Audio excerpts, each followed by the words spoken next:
welcome to this podcast episode.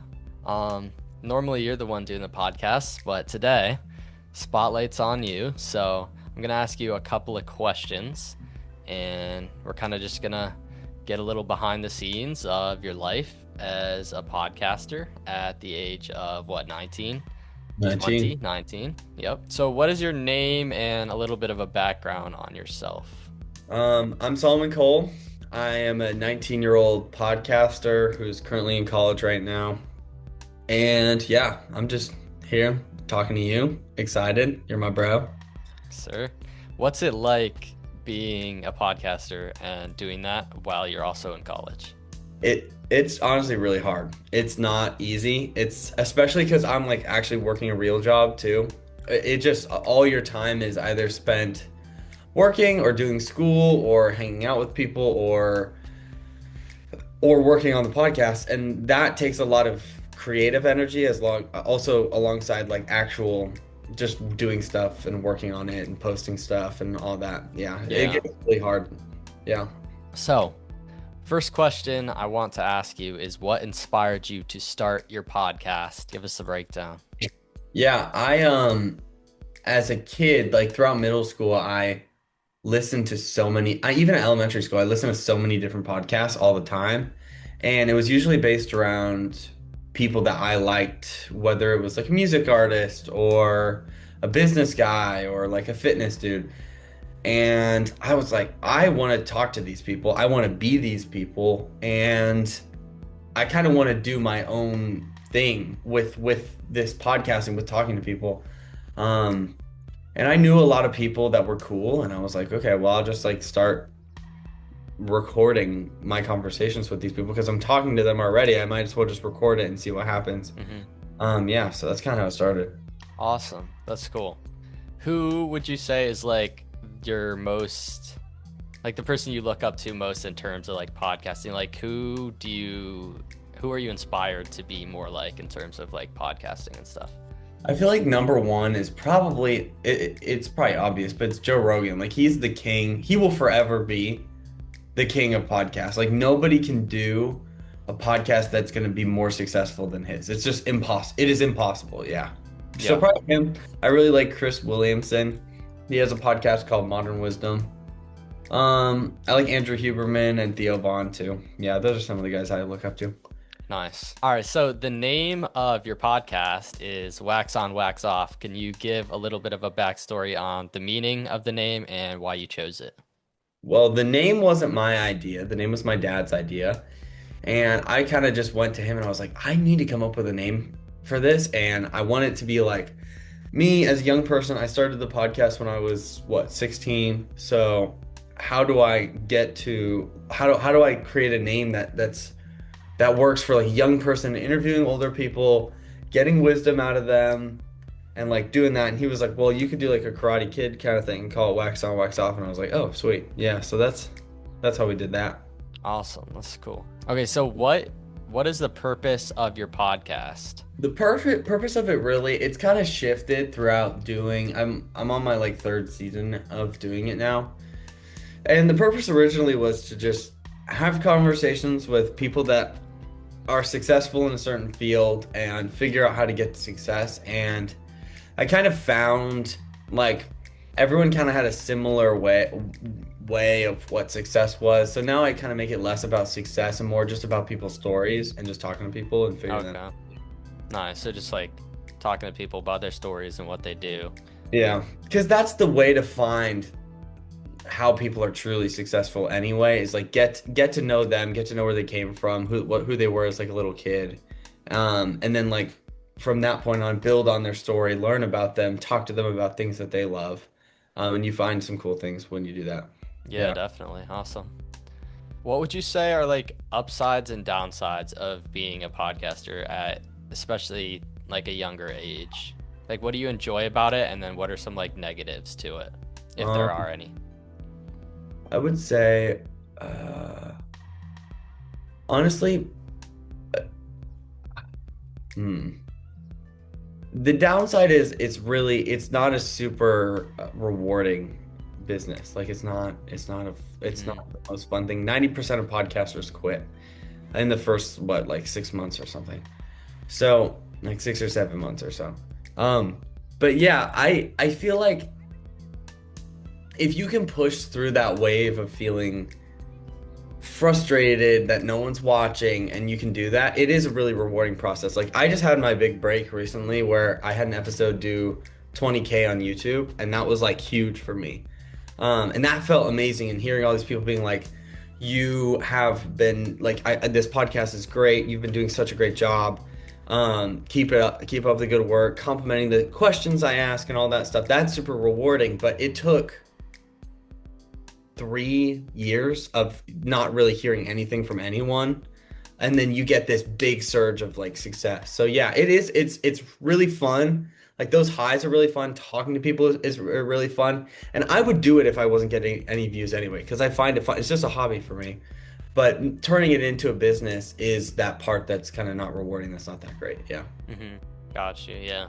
So I wanted to ask you, what has been like your favorite episode to record, or just like your favorite episode in general so far? Probably, honestly, at the time, my like biggest hero was this random NFT guy named Will Lee.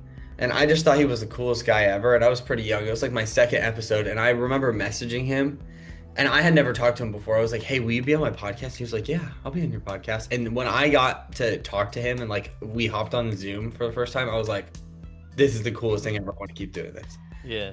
But there have been so many great ones. Like interviewing my pastor, I love doing that. He's always fun to talk to. I loved talking to Amir Odom. He was the episode that did really, really well. Recently, Elle McPherson has been cool. Robert Edward Grant was really cool. He's like a polymath guy. Yeah, but a lot of different people, a lot of cool people. Yeah, just depends on where I'm at and like what I'm interested in. That's kind of who I talk to. Yeah. For sure, yeah. I wanted to ask kind of like what your goals are like for the next, I want to put like a time frame on it, kind of like for the next year, like podcast and just like personal life together. Yeah. I don't really know what I do want to do personally. I mean, I'm probably just gonna still be at school, grinding it out, doing that. But with podcast stuff, right now for finals, I'm on a break. So I've kind of just been taking a break from podcasting, like cutting down on my work hours so I can just focus on school for a little bit.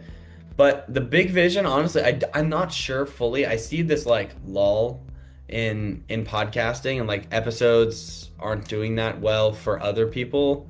And I'm trying to figure, like, really look at it and think about what people actually want and what people are missing in the podcast world, and try and meet that need. Yeah, that's kind of what I've been doing right now. It's just a lot of research, a lot of thinking, a lot of looking. Yeah. Yeah. So could you give me like the rundown of the process of making a podcast episode, from like contacting the guests to like setting up and recording and stuff? Well, hopefully I already know the guests in some way, like I have a contact or they're friends with the past guests. But if that's not the case, which that's usually the case, but sometimes I'll just kind of like cold message people and like send out an email or a text or message them on Instagram. And if they respond, we get it scheduled, try and find a time. A lot of people, the more famous they are, the more annoying they are to get on the schedule because they're always busy. And then you'll have like cancellations and stuff, which it's not actually annoying, but it's just like it can be frustrating when you're trying to plan stuff out. Yeah. But yeah, I think that's kind of the first step. And then from that point, once you have them confirmed, yes, I just do like I make them my obsession. Like I look into every interview they've ever done, every blog, every thing. I ask them questions themselves, like behind the scenes, like, hey, what would you want to talk about? All that sort of stuff. And then from that point on, it's just like getting into the actual interview. I'm prepared. I know a lot about this person already. And then I kind of just do the interview and see where it goes. I used to be really stressed out about like following the plan. Mm-hmm. But now I'm kind of at the place where like I like to float and pivot, and like I still have questions that I can go back to if like the conversation dies. But I just like talking to people, so I kind of just talk and we see what happens. Just keep the conversation alive, and then you kind of just like get to know them on a personal level before going on with them, so that way you just have that closer connection, and it's just like kind of probably makes the conversations flow a lot easier as well. Yeah, for sure. Yeah. So speaking of conversations, what is like probably your favorite thing or like category of thing to talk about on podcasts if you had to pick one? If I had to pick one, I don't like picking one. If you have a couple, that's fine as well. Yeah, I love talking about anything sort of spiritual. So that could be religion, it could be like spirituality, it could be meditation, or even health sometimes is spiritual. So I love talking about that sort of like metaphysical stuff with people. I love talking about health and fitness and all that. I love talking about business, and I do from time to time like to talk about politics. Yeah, that's fun. Yeah. Gotcha. All right, nice. What is something that you wish you knew before you started podcasting? If there's something that you would could think of that kind of you wish you Yeah, would have known earlier. probably that all the people that inspired me to do it sucked at it for like 8 years before they Hmm. actually before I even found out about them. Like every podcaster that you like was nobody until 8 years into doing it, and then they finally hit this point where it's like, boom, now I'm Joe Rogan, now I'm king. Boom, now I'm Theo Vaughn, now I'm blowing up and I'm everywhere, and I have one of the biggest podcasts in the world. And that's kind of the thing I wish I would have known, because I thought it was gonna be like, okay, if I stick at this for like 3 months, I'm gonna be the best. Everyone's gonna love it. It's gonna blow up, and that happens for some people. But usually, the people that happens for, it kind of dies out. Like Bobby Altoff was one person. She like blew up. She had Drake as her first episode on her podcast, and I was like, oh my gosh, this girl's gonna be huge. And now her podcast is like a failure, and no one Hmm. watches it anymore. Yeah. Yeah. So kind of just like consistency is key, and it just kind of. Yeah. Yeah, and just like being okay with not blowing up right away, because that kind of makes you last longer, because you actually have the talent of staying at it for years and years and years. Hmm. Yeah. What advice would you give to somebody who wants to start creating content like you or start their own podcast? Um, it's best if you know someone who, or find somebody who has done what you want to do, even like at a small level. Like my dad was that for me. My dad has a podcast. And just getting to talk to him about stuff, seeing his numbers, seeing how he works, seeing what equipment he uses, all that, really important. And then the other thing is just keep going and do it not because you want to get views, do it because you love it. And if you focus on that, you're just doing like no, if you play video games to get views from playing video games, you're probably going to stop playing video games after a while because you're not going to get views. Whereas if you like playing video games and then the camera's on and then you happen to see people like watching your stuff, then you're like, oh, that's great, but I'm just gonna still keep playing video games no matter what because I don't care. And that will keep you going longer at whatever it is that you're doing. It could be video games, it could be streaming, it could be podcasting, it could be content, it could be YouTube, it could be whatever. Yeah. Yeah, so it's like trying to make a career out of like your passion versus like trying to force this career and then try to become passionate. Like that just doesn't work the same as if you Yeah. already like what you're doing and then you get into the flow and try to turn it into something bigger. Yeah, and you can like playing video games, but if your goal is to be like Ninja or something, you're not gonna be happy, and then you're gonna hate the thing that you liked in the beginning anyway, because you're just Hmm. doing it for views rather than just doing it because you love it. And that, funny enough, is actually what gets you views, by just doing stuff that you like, and then suddenly someone's gonna stumble upon it, and then you're big. Yeah. Yeah, Yeah. definitely. That's great. Yeah, and never give up. That's the last one. Just don't give up. Never give up. Yeah. So, what kind of impact or like what kind of impression or feeling do you want people to have after watching your podcast? Like, how are you trying to change people who choose to listen to your episodes? Hmm. I started out thinking I wanted to like change people's whole life by like they hear an episode and they're like, I'm doing my whole life differently now. This is gonna be great. But I was talking to this one guy on my podcast, and he told me this. He was like, your goal should be not to like blow up somebody's life and change it into something else, but it should be just to change someone's life by 1%. Because like if you're looking at a graph, I don't know if people will be able to see the video, but if you're looking at a graph and their life is like trajected this way, if you shift it by 1%, like just a little bit, over a long period of time, this and this goes out like that. and then they're this much higher just because of one thing you did, rather than like trying to be like someone that changes their whole life. And that's a more realistic goal anyway, because that does change their whole life. Instead of saying something crazy that turns them off and they stop listening to you, like just changing their life by 1% over time will change their life forever. Yeah.